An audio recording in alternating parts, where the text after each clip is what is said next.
My name is Scarlet, and I'm a 37-year-old housewife with no children. I work as well, balancing both roles. Today marks our 5th wedding anniversary, which also happens to be my husband Everett's birthday. Everett is the same age as me. Everett is a charming salesman working for a well-known company, where he's doing quite well. However, his job often requires him to work late and entertain clients, so we rarely spend time together. Our wedding was a modest ceremony held on a weekday, attended only by close family and a few friends. Both of us had jobs that required us to work on weekends, making it difficult to find a suitable time. Everett was particularly insistent on keeping it simple. For our anniversary and his birthday, I asked him to come home early. I even took half a day off from work to prepare. I bought his favorite Wagyu steak, wine, and cake from a department store and set up a beautifully decorated table. I waited eagerly for Everett to return home. However, despite my repeated requests, he never showed up. Instead, I received a single email from him, saying that he had urgent work and would be staying at the office. I was disappointed but tried to be understanding since it was work-related. I cleaned up the uneaten dinner and went to bed, though I couldn't shake a feeling of doubt, especially since he had told me he wasn't that busy. The next morning, I went to work as usual, but my messages to his phone went unread, and my calls went unanswered. Growing more worried, I called his office and was stunned to learn that he had resigned the day before and had apparently accepted a job in a neighboring prefecture. I hadn't heard anything about this. I rushed home and noticed his shoes by the entrance. My heart raced as I entered his room, only to find him packing his belongings into a suitcase. "What's going on?" I asked in shock, my eyes wide with disbelief. Everett simply clicked his tongue and handed me divorce papers, saying, "So, you've already figured it out." "What's going on?" I asked, my voice trembling with shock. With cold, emotionless eyes, he echoed my question before bluntly stating, "Let's get a divorce." "Why? What for?" I demanded, still reeling from his sudden declaration. "I'm tired of you not fulfilling your role as a wife," he replied, his tone sharp and unforgiving. "You put work first. You barely cook. You only do laundry once a week. And the house is always dusty. I don't need a wife like that."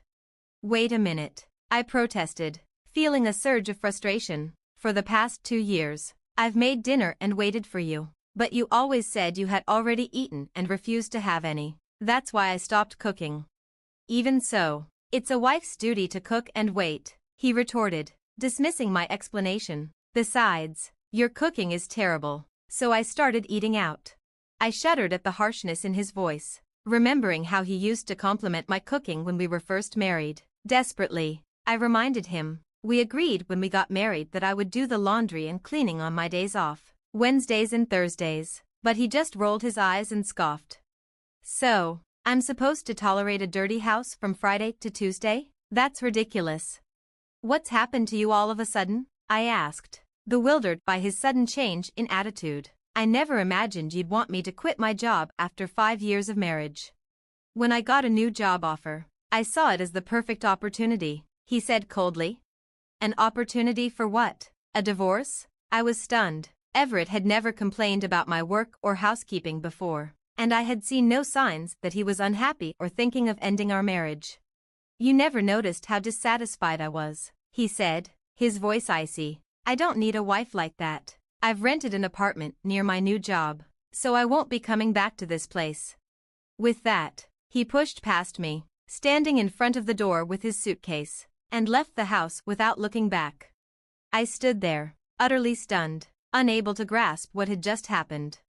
A week later, I attended my high school reunion. I wasn't really in the mood to go, but I had already paid the membership fee. Besides, I hadn't been able to reach Everett since that day, and my frustration was growing with each passing day. I thought the reunion might be a good way to clear my mind.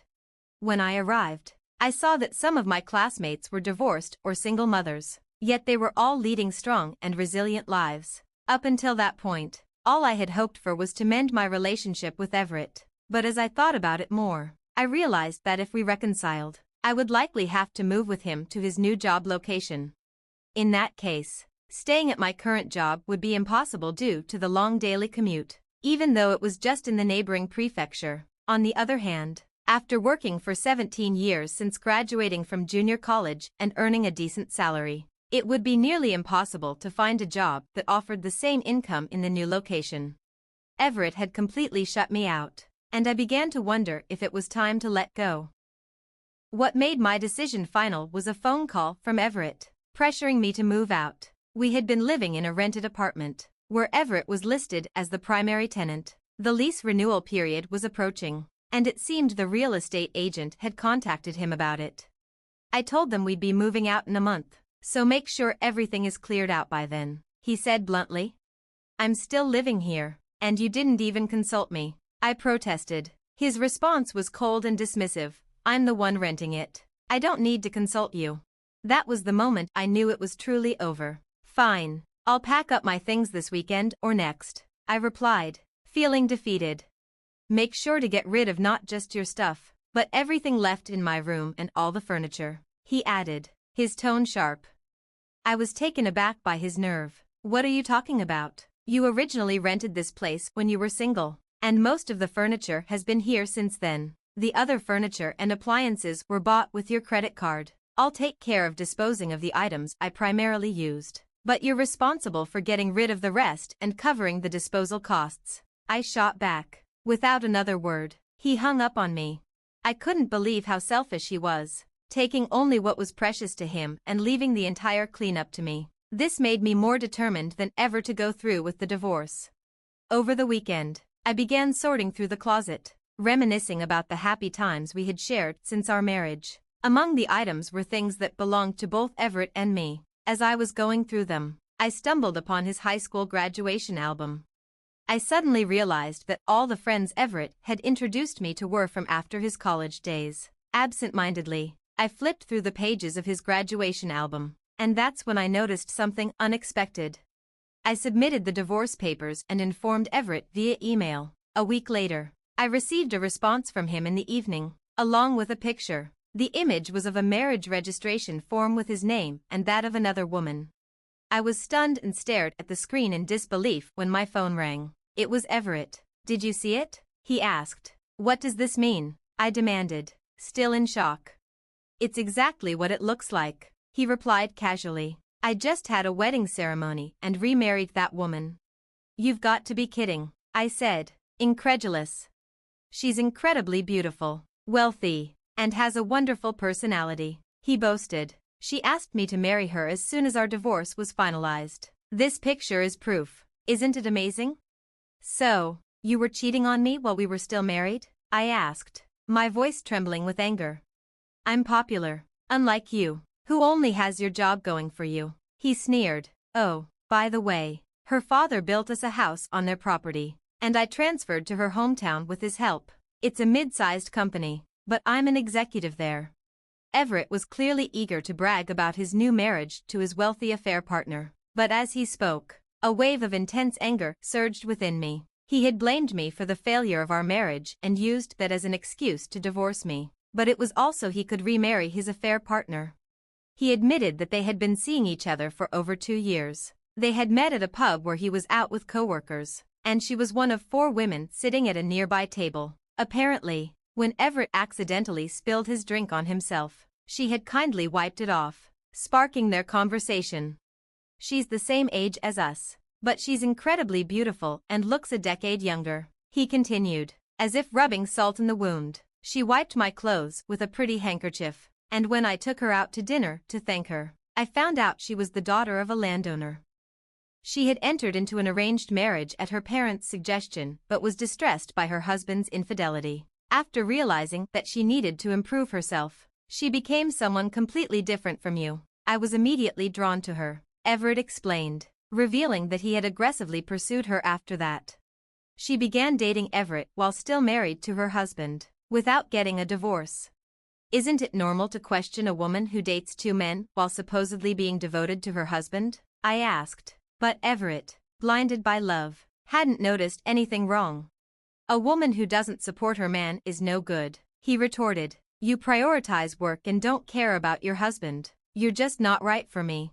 So, you can't stand on your own, and you expect me to support you? I shot back, unable to hold back my frustration. Everett seemed irritated as well and replied, "Ah, I'm so glad I'm finally free from a woman like you. Stella is the best, after all."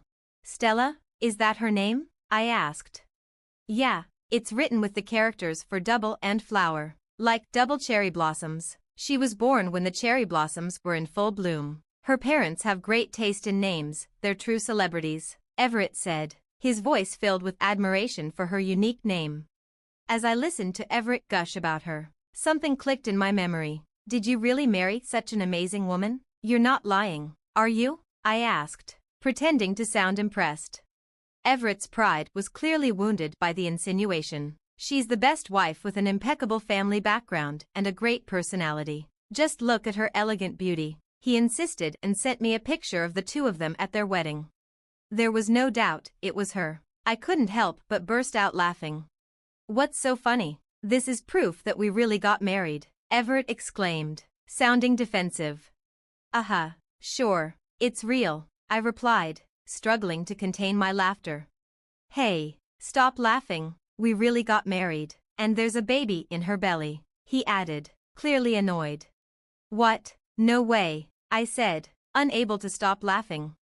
"Ah, I get it. Losing me must have made you go crazy," Everett said, interpreting my laughter in a way that suited him. Then, dreamily, he added, "In 3 months, we'll have a baby girl. She'll definitely be as beautiful as Stella. Well, even if she looks like you instead, she'll still be beautiful." Everett has a sweet, idol-like handsome face, and for some reason, he suddenly became flustered and said, "No, she doesn't need to look like me." Hearing that, I burst out laughing again. "Go crazy on your own. Goodbye," Everett snapped before hanging up the phone.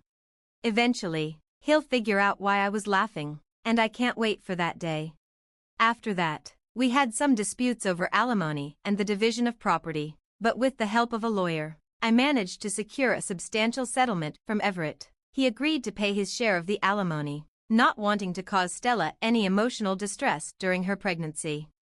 2 years passed without any contact, and then I finally received a desperate email from him. "Please, Scarlet, I beg you, please listen to me." Reluctantly, I answered the phone call that followed right after the email. As I expected, it was about the child he had with Stella. "Well, kids tend to look like their parents, right?" I said. "Of course, who else would they look like?" he replied nervously. Apparently, the baby girl didn't resemble the beautiful Stella at all. "She's only 2 years old, right? She'll change a lot as she grows." I tried to reassure him, though I could tell he wasn't convinced. He found it odd that there was no resemblance at all, and I suppose that made sense. "Doesn't the baby look like you?" I asked, struggling to keep my laughter in check. Everett suddenly panicked and blurted out, "No, she doesn't, but it's okay that she doesn't look like me."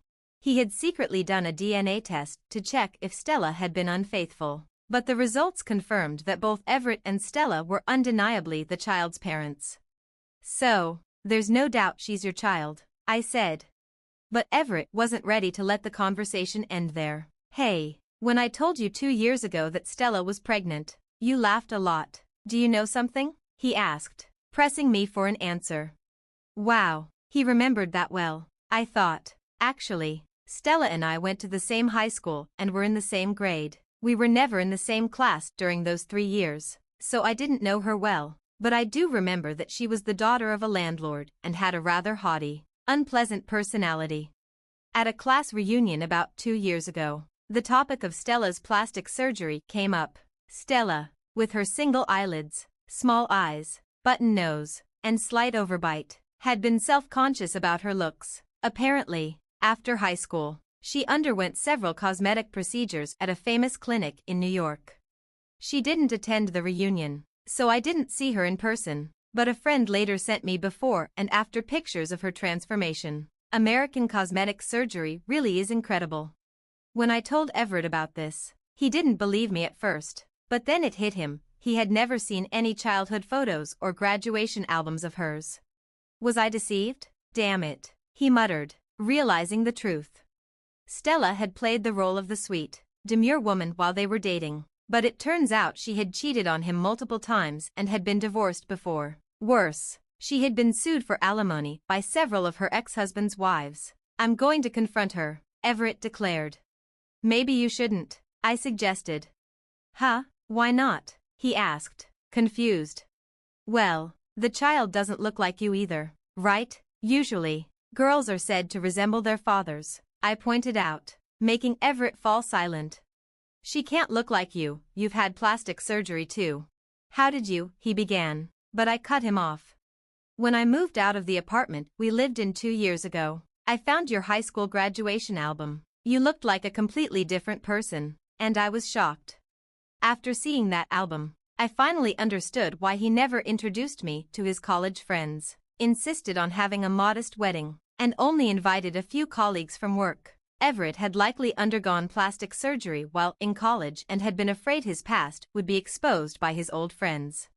I don't think there's anything wrong with plastic surgery, I told him, but you have to consider that your child might inherit your original features. So, what should I do now? Everett asked, sounding desperate. What do you mean? What should you do? Just be a normal father. The DNA results confirmed that the child is definitely yours. With that, I hung up the phone and immediately blocked his number and email address. It's astonishing how narrow-minded he is, just because his child's appearance didn't match his expectations. A year later, a friend of mine, who has a child the same age as Everett's daughter, showed me a picture of her little one starting kindergarten. The child was adorable. Interestingly, Everett and Stella's daughter didn't resemble either of them after their surgeries. According to my friend, who had become close to Stella, even Stella had expected her child to look more like Everett post-surgery. My friend mentioned that she often had to listen to Stella complain, saying things like, I shouldn't have given birth to such a child. It's hard to believe how awful they both are. On top of that, it seems Everett has already cheated again. And now Stella is even seeking divorce advice from my friend. Everett is such a fool. If they do end up getting divorced, he'll be stuck paying alimony and child support. And considering Stella's wealthy background, who knows how much she could demand if she gets a good lawyer. What's worse is that, according to my friend, even the local kids know about Stella's plastic surgery, and they've started excluding her daughter at kindergarten, telling her, your mom is actually ugly. It's a small comfort that Stella's parents seem to love their granddaughter, but it's truly sad for the child. Still, it's none of my business anymore. As for me, I managed to rent an apartment in a location that's convenient for commuting. With the shorter distance, I can now clean and do laundry after work, leaving my days off completely free to enjoy my own interests. I've also rekindled a friendship with a divorced classmate I reconnected with at the reunion, and I'm enjoying a leisurely and fulfilling